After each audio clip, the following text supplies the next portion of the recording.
ಮಕ್ಕಳೇ, ಪುಟಾಣಿಗಳೇ, ನಾವೀಗ ಪಟ, ಯಮ, ಉಡ, ಢಮ ಢಮ, ಟಪ ಟಪ, ಚಮಚ ಅಂತ ಎಲ್ಲವನ್ನು ಓದಿದ್ವಿ. ಇನ್ನು ಮುಂದೆ ಏನು ಮಾಡೋಣ, ಇಲ್ಲಿ ಕೊಟ್ಟಿರುವ ಅಕ್ಷರಗಳನ್ನು ಗುಂಡಾಗಿ ನಕಲು ಮಾಡಿಸಿ ಅಂತ ಹೇಳಿದ್ದಾರೆ. ಹೌದಾ? ನೋಡಿ, ಇಲ್ಲಿ ಏನಿದ್ದಾರೆ, ಪ, ಯ, ಉ, ಡ, ಟ, ಚ ಅದೇ ಅಕ್ಷರವನ್ನು ಕೊಟ್ಟಿದ್ದಾರೆ. ಬಾಣದ ಚಿಹ್ನೆ ಹೆಂಗೆ ಬಂದಿದೆ ನೋಡಿ, ಇಲ್ಲಿ ಇದೇ ರೀತಿಯಾಗಿ ಹೆಂಗೆ ಬಂದಿದೆ ಅಲ್ವಾ. ಈಗ ನಾವೇನು ಮಾಡೋಣ, ಬಾಣದ ಚಿಹ್ನೆಯ ಪ್ರಕಾರ ಪ ಅಂತ ಅನ್ನುತ್ತಾ ಬರೆಯೋಣ. ಹೌದಾ? ಎಲ್ಲರೂ ಜೋರಾಗಿ ಅನ್ನಬೇಕು. ಪ ಪ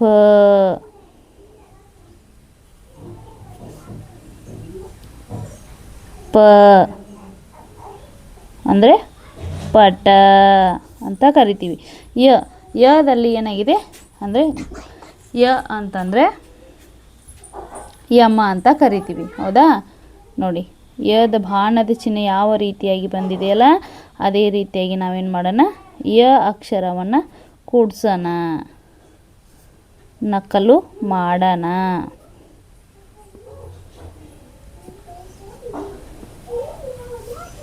ಎಲ್ಲರೂ ಅಂತ ಬರಿಬೇಕು. ಹೌದಾ? ನಾವು ಅಂತ ಬರಿತಾ ಇದ್ದಿದಾಗ ಏನಾಗುತ್ತೆ, ನಮಗೆ ತಲೆಯಲ್ಲಿ ಉಳಿಯುತ್ತೆ. ಊದು ಬಾಣದ ಚಿಹ್ನೆ ಇದೇ ರೀತಿಯಾಗಿ ಇದೆ.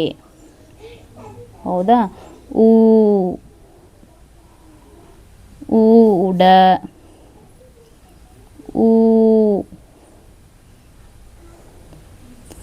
ಉಡ, ಉಡ. ಹೌದಾ? ಆಮೇಲೆ ಡದ ಬಾಣದ ಚಿಹ್ನೆ ನೋಡಿ ಯಾವ ರೀತಿಯಾಗಿ ಬಂದಿದೆ. ಅದೇ ರೀತಿಯಾಗಿ ನೋಡಿ ಪುಟಾಣಿಗಳೇ, ನಾನಿಲ್ಲಿ ತೋಳ್ತಾ ಇದ್ದೀನಿ. ಡ ಡ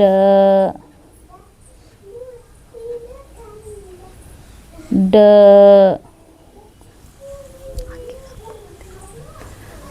ಡ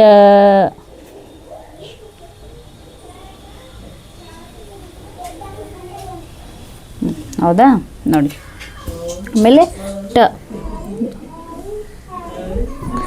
ಟದ ಯಾವ ರೀತಿಯಾಗಿ ಬಾಣದ ಚಿಹ್ನೆ ಬಂದಿದೆಯಲ್ಲ, ಅದೇ ರೀತಿಯಾಗಿ ನಾನೇನು ಬರಿತಾ ಇದ್ದೀನಿ, ಟ. ಹೀಗೆ ಬರೆದ್ರೆ ಮಾತ್ರ ಏನಾಗುತ್ತೆ, ಠ ಠ ಅಂತ ಬರಿತಾ ಇರ್ಬೇಕು ಪುಟಾಣಿಗಳೇ. ಚಮಚ ನೋಡಿ, ಬಾಣದ ಚಿಹ್ನೆ ಯಾವ ರೀತಿಯಾಗಿ ಬಂದಿದೆ. ಚಮಚ.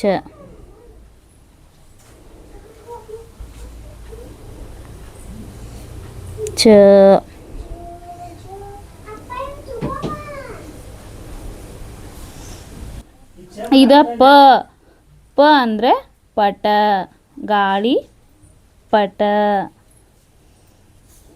ನೋಡಿ, ಇದೇ ರೀತಿಯಾಗಿ ನಾವು ಬರಿತಾ ಹೋಗೋಣ.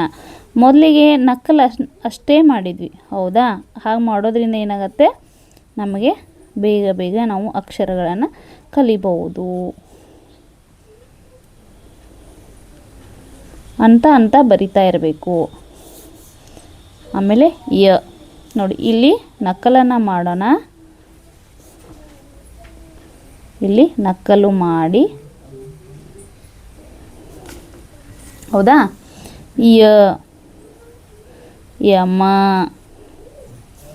ಯಮನನ್ನು ಯಾರಾದರೂ ನೋಡಿದರೆ ಪುಟಾಣಿಗಳೇ, ನೋಡಿದರೆ ಕಮೆಂಟ್ ಮಾಡಿ.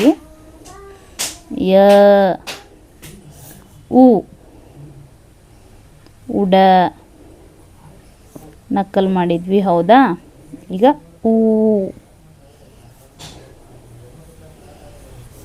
ನೋಡಿ, ಆಮೇಲೆ ಡ ಅನ್ನ ನಕಲು ಮಾಡೋಣ. ಡ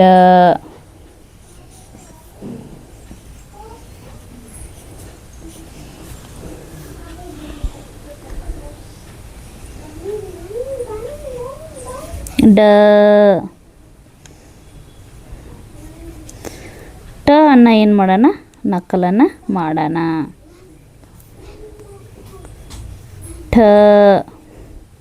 ನಾನು ಮೊದಲೇ ಹೇಳಿದ್ದೀನಿ, ನಾವು ಪದಗಳನ್ನು ಸರಿಯಾಗಿ ಉಚ್ಚಾರ ಮಾಡುವುದನ್ನು ಕಲಿಬೇಕು ಪುಟಾಣಿಗಳೇ. ನೋಡಿ ಇನ್ನು ಚ ಚ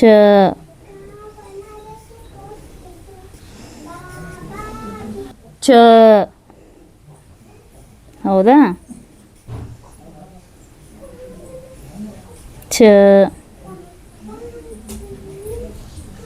ಎಲ್ಲವನ್ನ ಪ ಯ ಉ ಡ ಟ ಚ. ಆಮೇಲೆ ಏನಿದ್ದಾರೆ, ಕೊಟ್ಟಿರುವ ಅಕ್ಷರಗಳನ್ನ ಗುಂಡಾಗಿ ನಕಲು ಮಾಡಿಸಿ ಅಂತ ಹೇಳಿದ್ದಾರೆ. ಹೌದಾ, ಪ ಯ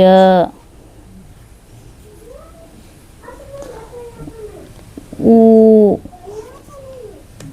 ಡ ಟ ಚ. ಪ ಯ ಉ ಡ ಟ ಚ. ಪ ಯ ಉ ಡ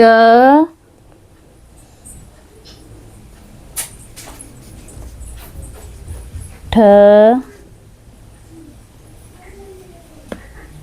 ಚ. ಈ ಕೊಟ್ಟಿರುವ ಪದಗಳನ್ನು ಇಲ್ಲೇನು ಈ ಪದಗಳನ್ನ ಸ್ಪಷ್ಟವಾಗಿ ಉಚ್ಚರಿಸಲು ಹೇಳಿ ಅಂತ ಹೇಳಿದ್ದಾರೆ. ಹೌದಾ, ಇಲ್ಲಿ ಪದಗಳನ್ನ ಕೊಟ್ಟಿದ್ದಾರೆ, ಅವುಗಳನ್ನ ಸ್ಪಷ್ಟ ಉಚ್ಚಾರ ಮಾಡೋದನ್ನು ನಾವು ಕಲಿಬೇಕು. ಪದ, ಪಟ, ಜಪ, ಪಚನ, ಪದರ, ನಯ, ಜಯ, ನಯನ, ಉಡ, ಉದಯ, ಉರಗ, ಉರ, ಢಬಢಬ, ಢವಢವ, ನಟ, ನಟನ, ಟಪಟಪ, ಚರ, ಚದರ, ವಚನ. ಹೌದಾ. ಉ ಕೆಳಗೆ ನೀಡಿರುವ ಪದಗಳನ್ನು ಸ್ಪಷ್ಟವಾಗಿ ಉಚ್ಚರಿಸಿ ಬರೆಯಲು ಹೇಳಿ.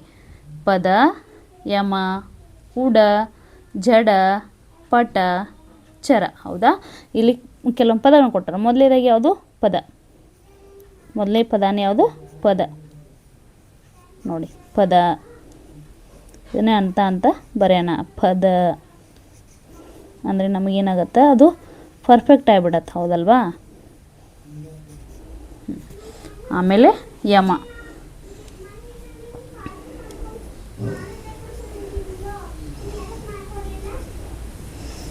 ಯಮ,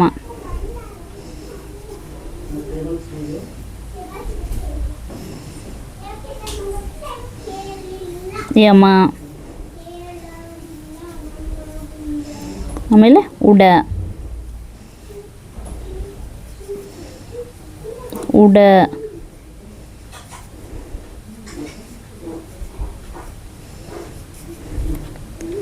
ಆಮೇಲೆ ಜಡ ಅಂತ ಬರಿಬೇಕು. ಜಡ.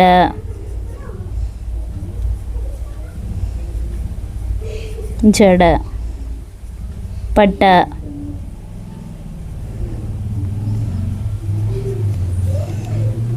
ಪಟ. ಪಟ. ಇದು ಚರ. ಚರ. ಚರ. ಹೌದಾ. ಇಲ್ಲೂ ಕೂಡ ಏನು ಮಾಡಿದಾರ, ಜಪ, ನಯ, ಉರ, ಚಮಚ. ಬನ್ನಿ, ಇಲ್ಲಿ ಜಪ, ಜಪ,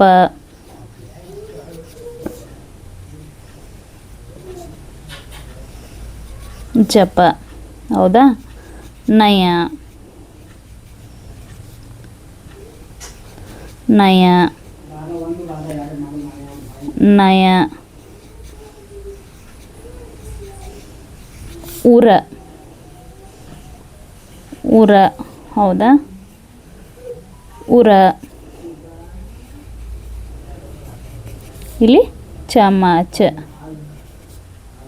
ಚ,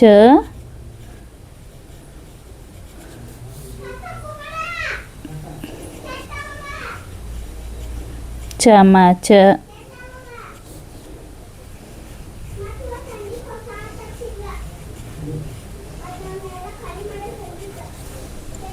ಚಮಚ. ಹೌದಾ.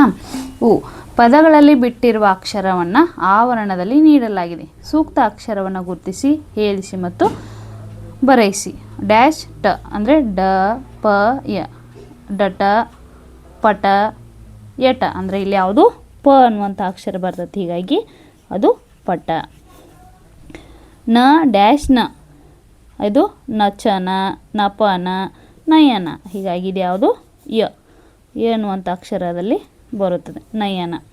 ಡ್ಯಾಶ್ ರ ಗ ಊರಗ, ಆಮೇಲೆ ಎರಗ ಚರಗ ಅಂದರೆ ಉ, ಇಲ್ಲಿ ಸರಿಯಾದಂಥ ಉತ್ತರ ಯಾವುದು ಊರಗ.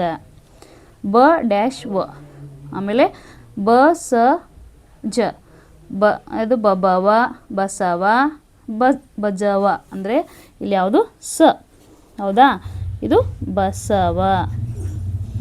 ಆಮೇಲೆ 5ನೇ ಅಕ್ಷರ ಉ ಡ್ಯಾಶ್ ಯ, ಇದು ಉಡಯ, ಉದಯ, ಊಟಯ, ಹೀಗಾಗಿ ಇದು ಯಾವುದು ದ ಅನ್ನುವಂಥ ಅಕ್ಷರ ಬರ್ತೈತಿ, ಇಲ್ಲಿ ಉದಯ.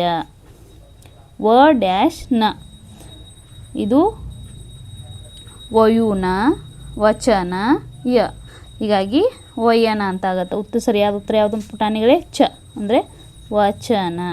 ಹೌದಾ, ಚ. ನೋಡಿ, ರು ಪದಗಳ ಅರ್ಥ ತಿಳಿಯಿರಿ ಅಂತ ಐತಿ. ಪಟ ಅಂದರೆ ಗಾಳಿಪಟ ಅಂದರೆ ನಾವು ಎಲ್ಲ ಹುಣ್ಣಿಮೆಗೆ ಎಲ್ಲ ಹಬ್ಬ ಅಥವಾ ಇದ್ದಾಗ ಹರಿಸ್ತೀವಲ್ವಾ, ಗಾಳಿಪಟ. ಪಚನ ಅಂದ್ರೆ ಅರಗುವಿಕೆ. ನಯನ ಅಂದ್ರೆ ಕಣ್ಣುಗಳು ಅಥವಾ ಕಣ್ಣು. ಉದಯ ಅಂದ್ರೆ ಬೆಳಗು. ಊರಗ ಅಂದ್ರೆ ಹಾವು, ಹಾವಿಗೆ ಊರಗ ಅಂತ ಕರೀತಾರೆ. ಊರ ಅಂದ್ರೆ ಎದೆ. ವಚನ ಅಂದ್ರೆ ಮಾತು. ಪುಟಾಣಿಗಳೇ, ಮುಂದಿನ ತರಗತಿಯಲ್ಲಿ ಅಕ್ಷರ ಅಭ್ಯಾಸ 4 ನಾವು ಅಭ್ಯಾಸವನ್ನು ಮಾಡೋಣ. ಓಕೆ, ಎಲ್ಲರಿಗೂ ನಮಸ್ಕಾರ, ಧನ್ಯವಾದಗಳು.